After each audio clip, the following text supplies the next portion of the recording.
तो नमस्कार दोस्तों, एक बार फिर से आप सभी का स्वागत है आपके अपने ही चैनल आशीष स्टडी 450 में। तो दोस्तों, आज के इस वीडियो में हम मैट्रिक परीक्षा 2019 में पूछे गए साइंस सब्जेक्ट से सब्जेक्टिव क्वेश्चन को देख रहे हैं। ठीक है, इससे पहले मैं ऑलरेडी 2 वीडियो अपलोड कर चुका हूं। अगर आप उस वीडियो को नहीं देखे हैं तो इस वीडियो के डिस्क्रिप्शन में उसका लिंक दे दिया हूं। आप उस लिंक पर क्लिक करके फर्स्ट और सेकंड वीडियो को देख सकते हैं, और ये थर्ड वीडियो है। ठीक है, और इस वीडियो में और पहले वाले वीडियो में हम 10 सब्जेक्टिव प्रश्न को देख चुके हैं। ठीक है, जिसमें 2 दीर्घ उत्तरीय प्रश्न हैं और 8 लघु उत्तरीय प्रश्न हैं। ठीक है, और आज के इस वीडियो में हम देखेंगे कि रसायन विज्ञान यानी केमिस्ट्री से पूछा हुआ मैट्रिक परीक्षा 2019 में पूछे गए सब्जेक्टिव प्रश्न का हल। ठीक है, तो यहाँ पर आज की इस वीडियो में हम 11 से लेकर 17 तक सब्जेक्टिव प्रश्न को देखेंगे।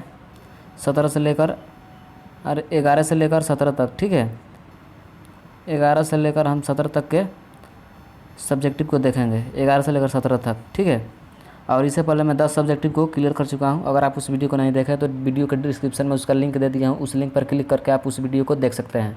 तो चलिए देख लेते हैं प्रश्नों को देखने से पहले आपसे एक छोटा सा रिक्वेस्ट है कि अगर आप इस चैनल पर पहली बार विजिट किए हैं तो इस चैनल को सब्सक्राइब करें और बेल आइकन को जरूर दबाएँ, और यह वीडियो आपको अच्छा लगे तो एक लाइक ज़रूर करें। ठीक है, आप इस चैनल को सब्सक्राइब नहीं किए हैं तो इस वीडियो के नीचे रेड रंग में लिखा हुआ सब्सक्राइब बटन है, उस पर क्लिक करें और घंटा को ऑल पर सेलेक्ट कर लें। ठीक है, घंटा दबाकर ऑल पर सेलेक्ट कर लें। तो चलिए देख लेते हैं।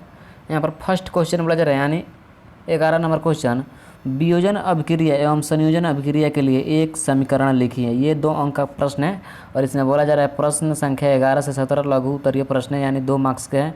इनमें किन्हीं 4 प्रश्नों का उत्तर दें।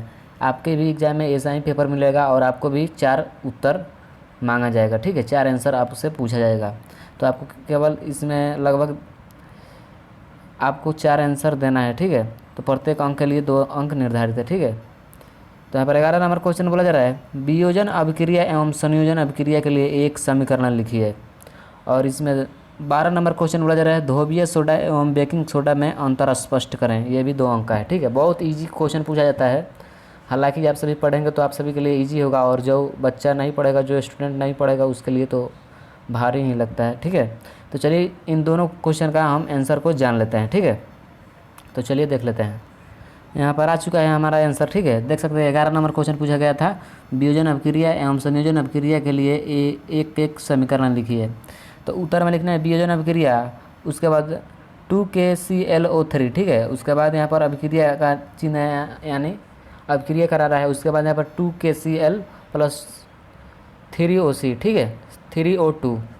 ये हो गया वियोजन अभिक्रिया। वियोजन मतलब आप सभी को इसका परिभाषा याद होगा तो आप सभी को ये समझ में आ जाएगा। ठीक है, अगर आप इसके परिभाषा को नहीं जानते हैं तो मैं उस पर वीडियो बना दूंगा सेपरेट, अगर आप इस वीडियो को कमेंट बॉक्स में कहेंगे तब। ठीक है, नहीं तो मैं इस प्रकार नहीं बना सकता हूँ, क्योंकि वीडियो बनाने से कोई फ़ायदा नहीं है, बकवास का वीडियो। अगर आप पढ़ना चाहेंगे तभी मैं इस पर वीडियो बनाऊँगा। उसके बाद संयोजन अभिक्रिया। ठीक है, संयोजन अभिक्रिया यहाँ पर दिया गया है। संयोजन मतलब जोड़ने वाला अभिक्रिया। ठीक है, 2 अभिक्रिया रहेंगा और दोनों एक में जुटेंगे तो उसे संयोजन अभिक्रिया कहते हैं। वियोजन अभिक्रिया उसे कहते हैं यहाँ एक कोई मतलब अभिक्रिया होता है, उसको 2 भाग में विखंडित होता है, उसे वियोजन अभिक्रिया कहते हैं। तो यहाँ पर देख सकते हैं एक अभिक्रिया है और यहाँ पर एक अभिक्रिया ये टूटा है और एक अभिक्रिया ये टूटा है, तो ये हो गया वियोजन अभिक्रिया। उसके बाद यहाँ पर संयोजन अभिक्रिया यानी मतलब जोड़ने वाला अभिक्रिया। ठीक है, तो यहाँ पर एक अभिक्रिया ये है और एक अभिक्रिया ये है और यह अभिक्रिया करके जुड़ गया है। ठीक है, यहाँ पर देख सकते हैं आप सभी। तो 12 नंबर क्वेश्चन का आंसर आप सभी लिखिएगा। फर्स्ट में तो ये लिख दीजिएगा आप सभी, अगर पूछा जाएगा तो पूछा जाएगा 100% लगता है। ठीक है, इस वर्ष हर साल पूछा जाता है इस प्रकार का क्वेश्चन केमिस्ट्री से। तो संयोजन अभिक्रिया में लिख देना CaO × S + H2O। उसके बाद अभिक्रिया कराकर Ca × OH2 × AQ। ठीक है, इसका आंसर ये हो जाएगा। उसके बाद 12 नंबर क्वेश्चन को आंसर देख लेते हैं। ठीक है, यहाँ पर 12 नंबर क्वेश्चन का आंसर आ चुका है, देख सकते हैं आप सभी। ध्रुवीय सोडा एवं बेकिंग सोडा में अंतर स्पष्ट करें। यही ना प्रश्न था आपके एग्जाम में, 2019 एग्जाम के पेपर में यही प्रश्न था। ठीक है, तो उत्तर में लिखना क, धोने का सोडा Na2CO3 × 10H2O इसका सूत्र होता है। ठीक है, धोने का सोडा, ये भी पूछा जाता है कि धोने का सोडा का सूत्र होगा, निम्नलिखित में से धोने का सोडा का कौन सा सूत्र होगा। ठीक है, ये ऑब्जेक्टिव में पूछा जाता है, आप इसे याद कर लेना। तो इसका उपयोग लिखेंगे, इसका उपयोग कांच, साबुन और कागज़ उद्योग में होता है। 2 नंबर लिखेंगे, जल की अस्थायी कठोरता को दूर करने में भी इसका उपयोग होता है। बस इतना ही लिख दीजिएगा, आपको 2 मार्क्स मिल जाएगा। उसके बाद ख नंबर में लिखना है बेकिंग सोडा NaHCO3, इसका सूत्र होता है बेकिंग सोडा का NaHCO3। ठीक है, सूत्र का भी लगभग आपके एग्जाम में, तो आपका मैट्रिक एग्जाम में लगभग 5 सूत्र पूछा जाता है, कभी कभी 4 भी पूछ दिया जाता है सूत्र। तो सूत्र को भी आप याद करके जाइएगा, क्योंकि सूत्र से सबसे ज़्यादा ऑब्जेक्टिव बनता है। ठीक है, और इन ऑब्जेक्टिव को याद कर लीजिएगा, इसका सूत्र याद कर लीजिएगा, बेकिंग सोडा का NaHCO3 और धोने का सोडा का Na2CO3। ठीक है, ऐसा नहीं है कि हर साल एक ही पूछा जाता है, बदल बदल कर पूछा जाता है। ठीक है, चेंज करके पूछा जाता है, लेकिन सूत्र अवश्य पूछा जाता है। आप सभी को इस पर ध्यान देना है। ठीक है, सूत्र को याद करके जाइएगा आप, नहीं तो आपको बहुत मार्क्स कम आ सकते हैं। ठीक है, तो ख में हम लिखेंगे, यहाँ पर देख सकते हैं आप सभी, ख नंबर में लिखेंगे बेकिंग सोडा NaHCO3, इसका सूत्र है। और फर्स्ट में लिखेंगे इसका प्रयोग सोडा अम्ल अग्निशामक में किया जाता है। ठीक है, उसके बाद 2 नंबर में लिखेंगे यह एंटासिड का एक संगठन है। मतलब जब पेट में दर्द होता है ना, उसको हम अगर बेकिंग सोडा को ले लेते हैं तो हमारा दर्द दूर हो जाता है। यहाँ पर बोला भी गया है जो पेट के अम्ल की अधिकता को उदासीन करके राहत पहुंचाता है, यानी आपको दर्द से मुक्त कराता है। ठीक है, अगर पेट में आपके दर्द है तो ये एंटासिड यानी बेकिंग सोडा को ले लेंगे तो आप सभी के पेट के दर्द समाप्त हो जाएगा। ठीक है, उसके बाद देख लेते हैं 13 नंबर क्वेश्चन को। तो यहाँ पर 13 नंबर क्वेश्चन बोला जा रहा है, देख सकते हैं आप सभी पेपर में,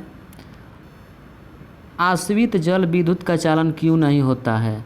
आश्रित जल विद्युत का चालक क्यों नहीं होता है, मतलब चालक क्यों नहीं होता है जबकि वर्षा जल होता है। ठीक है, आश्रित जल विद्युत का चालन नहीं करता है, यानी उसमें करंट नहीं जाता है। उसके बाद जबकि वर्षा के जल में जाता है। ठीक है, वर्षा के जल में होता है, यानी करंट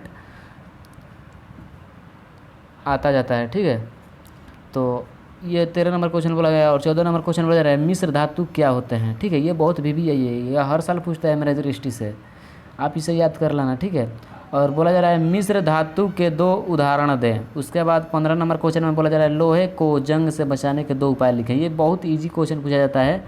और यहाँ पर 16 नंबर क्वेश्चन बोला जा रहा है बेंजीन और साइक्लोहेक्सेन की संरचना खींचे। ठीक है, ये भी बहुत इजी है।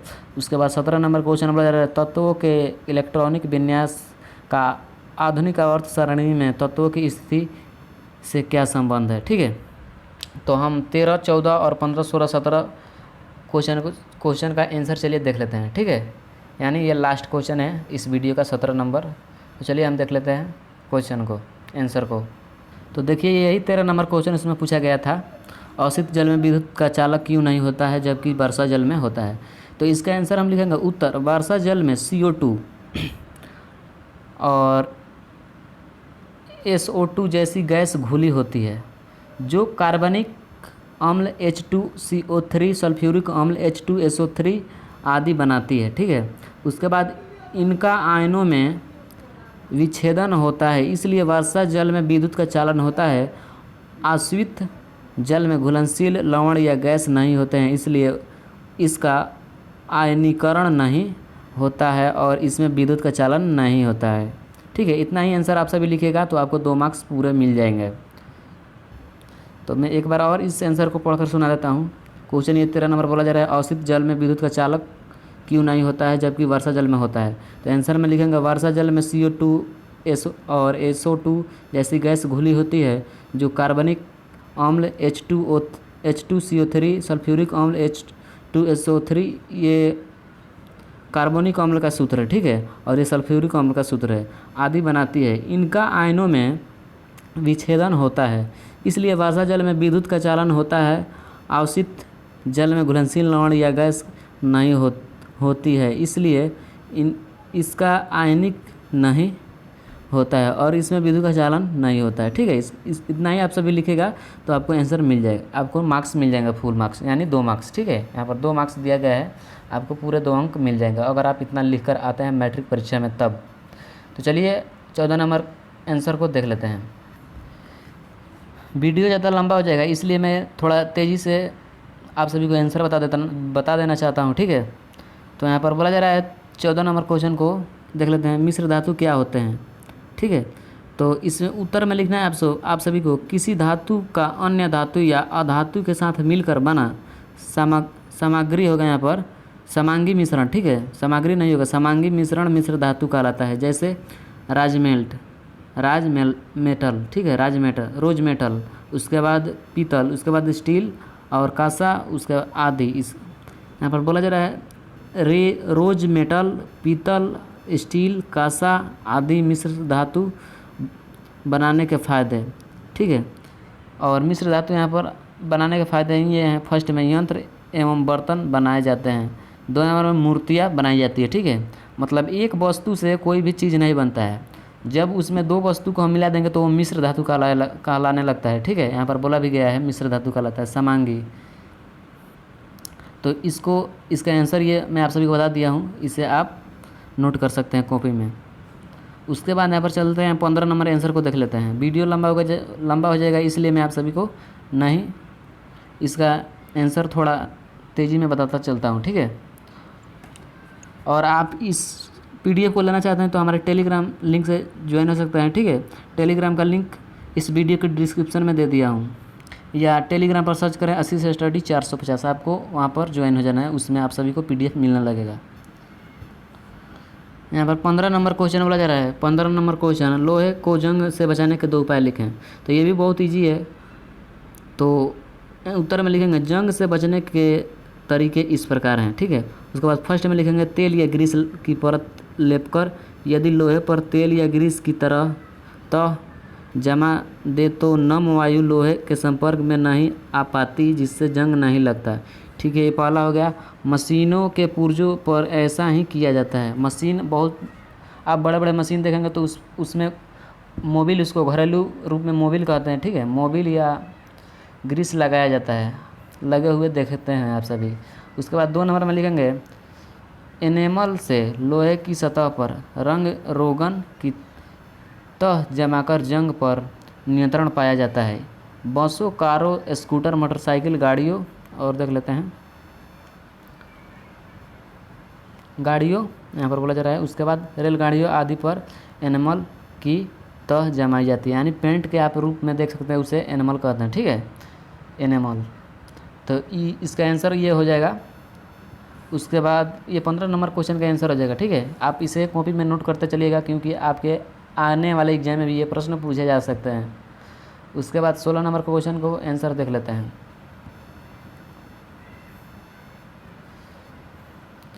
यहाँ पर देख सकते हैं आप सभी, बोला जा रहा है 16 नंबर में बेंजीन और साइक्लोहेक्सेन की संरचना खींचे। तो बेंजीन का सबसे पहले आप सभी को बेंजीन का सूत्र याद होना चाहिए। तो C6H6 होता है बेंजीन का सूत्र, यहाँ पर देख सकते हैं C6H6। तो कहने का अर्थ ये है कि C भी 6 होना चाहिए और H भी 6 होना चाहिए। तो आपको किस प्रकार बॉन्ड बैठाना है, तो यहाँ पर 3 ये हो गया, ठीक है, 1 C 2 C और ये 3 C, यानी 3 C, 4 5 6 C यहाँ पर हो गया, ये तो कंप्लीट हो गया। उसके बाद आपको H भी 6 बैठाना है, तो यहाँ पर 2 हो गया, और ये एक 3 और ये 2 5 और ये एक 6। तो ये इस प्रकार बैठ सकता है, आप इसे बैठा सकते हैं, ठीक है। और इस पर मैं एक अलग से वीडियो बनाऊंगा, क्योंकि ये आप सभी को उतना समझ में नहीं आ रहा होगा, ये केमिस्ट्री का है, ठीक है। उसके बाद चलते हैं आगे को देख लेते हैं, आगे के प्रश्न को आंसर को देख लेते हैं। उसके बाद यहाँ पर एक और बोला जा रहा है साइक्लोहेक्सेन, यानी इसका सूत्र होता है C6H12। आपको सूत्र याद होगा तो ये आप बना पाएंगे। तो इसमें C है वो 6 है और H है जो 12 है, यानी 12 है, ठीक है। तो यहाँ पर ये 3 देख सकते हैं, 6 और ये 3 6 हो गया, और यहाँ पर 4 और 4 8 और 2 10 और 2 12, ये 12 H है और 6 C है, ठीक है। यहाँ पर 6 C है, 3 और ये 3 6, ठीक है। तो इसका आंसर ये हो जाएगा, आप सभी इस प्रकार बना सकते हैं। और लास्ट आंसर को देख लेते हैं। लास्ट आंसर थोड़ा बड़ा है, बोला जा रहा है तत्वों के इलेक्ट्रॉनिक विन्यास का आधुनिक आवर्त सारणी में तत्व की स्थिति में क्या संबंध है, ठीक है। ये लॉन्ग भी क्वेश्चन में पूछा जा सकता है आपके। तो आपको कुछ नहीं करना है, इसमें उत्तर में लिखना है यदि तत्व को इलेक्ट्रॉनिक विन्यास ज्ञात हो तो, यदि तत्व का इलेक्ट्रॉनिक विन्यास ज्ञात हो तो आवर्त सारणी में उसकी स्थिति को ज्ञात किया जा सकता है। इसके विपरीत यदि आवर्त सारणी में तत्व की स्थिति का ज्ञान हो तो उसका इलेक्ट्रॉनिक विन्यास ज्ञात किया जा सकता है। उदाहरण के लिए यदि एक तत्व स्तंभ 3 एवं वर्ग 15 यानी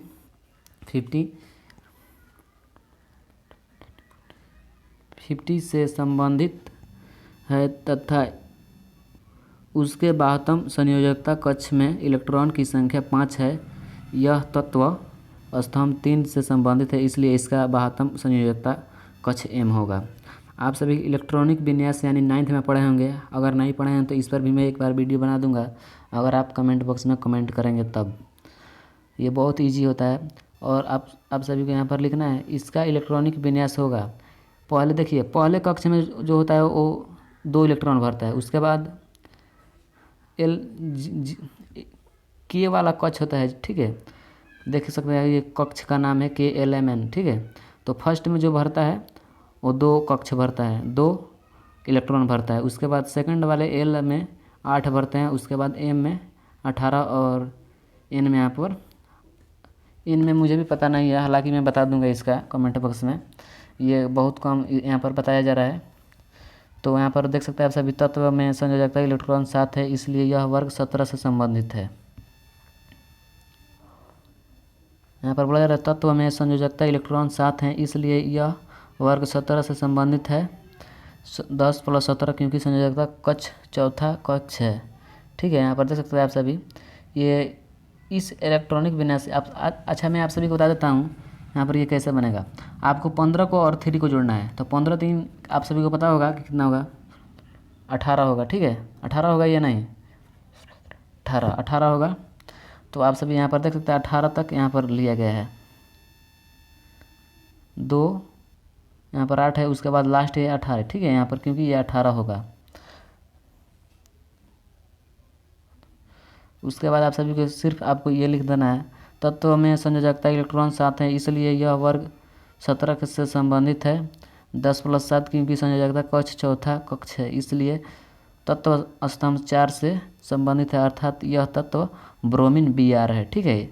इसको आप लिख देंगे। ये दीर्घ उत्तरीय को क्वेश्चन में भी पूछा जा सकता है ये, क्योंकि इसमें तो नहीं पूछना चाहिए था, हालांकि पूछ दिया है। तो हो सकता है आपके मैट्रिक एग्ज़ाम 2021 में पूछ दिया जाएगा यही प्रश्न, दीर्घ उत्तरीय प्रश्न यानी 4 अंक के प्रश्न में, ठीक है। तो आप इसे नोट कर लीजिएगा। तो दोस्तों आज की इस वीडियो में हम 11 से लेकर 17 तक के सब्जेक्टिव क्वेश्चन को देखें। इसके बाद और 2 वीडियो आएगा, उसके बाद ये साइंस का पेपर समाप्त हो जाएगा, ठीक है। तो दोस्तों आज की इस वीडियो में इतना ही, मिलेंगे अगले वीडियो में। और आप सभी को किस लय पढ़ना है या गोधली पढ़ना है, आप कमेंट बॉक्स में कमेंट करें, मैं उस पर हिंदी का ऑब्जेक्टिव क्वेश्चन बनाऊँगा। किस लय पढ़ना है आप सभी को, या वर्णिका या गोधली, तो आप सभी कमेंट बॉक्स में कमेंट करें, मैं उस पर ऑब्जेक्टिव चैप्टर बाय चैप्टर लाऊंगा। और आप सभी को मैं chapter by chapter objective provide कर रहा हूं। आप उन्हें सभी वीडियो को लाइन बाय लाइन देखें, क्योंकि आपके एग्जाम में एक भी प्रश्न नहीं छूटेगा अगर आप उस वीडियो को देख लेते हैं तब। तो दोस्तों आज की इस वीडियो में इतना ही, मिलेंगे अगले वीडियो में। तब तक के लिए आप सभी का बहुत बहुत धन्यवाद।